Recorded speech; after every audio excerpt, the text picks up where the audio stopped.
সুপ্রিয় দর্শক, আমরা আছি এখন দৈনিক ইনকিলাব পত্রিকা অফিসে।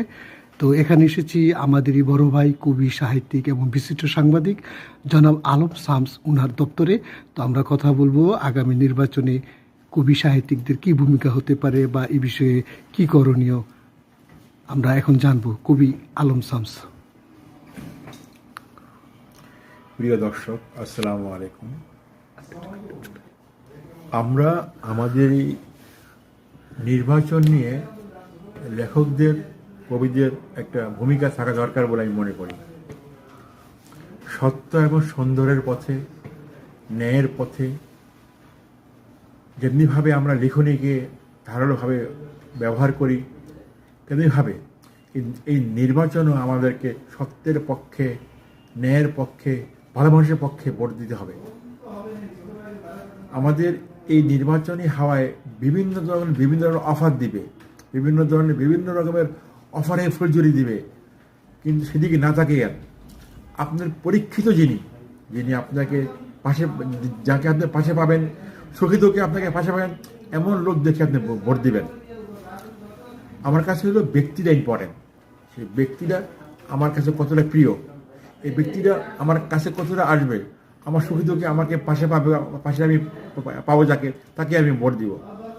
অর্থাৎ লেখকরা দেখবে দেশের উন্নয়নে, জাতির উন্নয়নে, আমাদের মাতৃভূমির জন্য যারা কাজ করবে, এদেরকে আমরা ভোট দিব। অনেক লোক আছে যারা বিভিন্ন ধরনের অফার দিবে, টাকা ছড়াছড়ি করবে।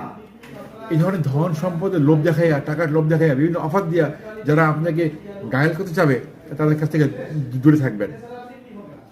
যেই লোকটা, যে প্রার্থী আপনাকে সত্যের কথা বলবে, দেশের উন্নয়নের কথা বলবে এবং সত্যিকারে তার কথা ঠিক থাকবে, এমন লোক দেখিয়ে আমরা ভোট দেওয়ার জন্য আপনাকে আহ্বান করব। আমরা লেখকরা সবসময় সত্যের সন্ধানই করি। আমরা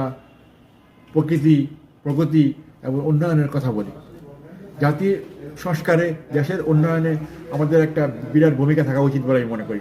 সেই প্রেক্ষাপটে বলছি, আগামী জাতীয় সংসদ ইলেকশনে আপনারা সবাই নিরপেক্ষ দৃষ্টিকোণ থেকে ভালো লোকে ভোট দিবেন, আমার আহ্বান। সুপ্রিয় দর্শক, আমরা আছি এখন দৈনিক ইনকিলাব পত্রিকা অফিসে। তো এখানে এসেছি আমাদেরই বড় ভাই, কবি, সাহিত্যিক এবং বিশিষ্ট সাংবাদিক জনাব আলম শামস উনার দপ্তরে।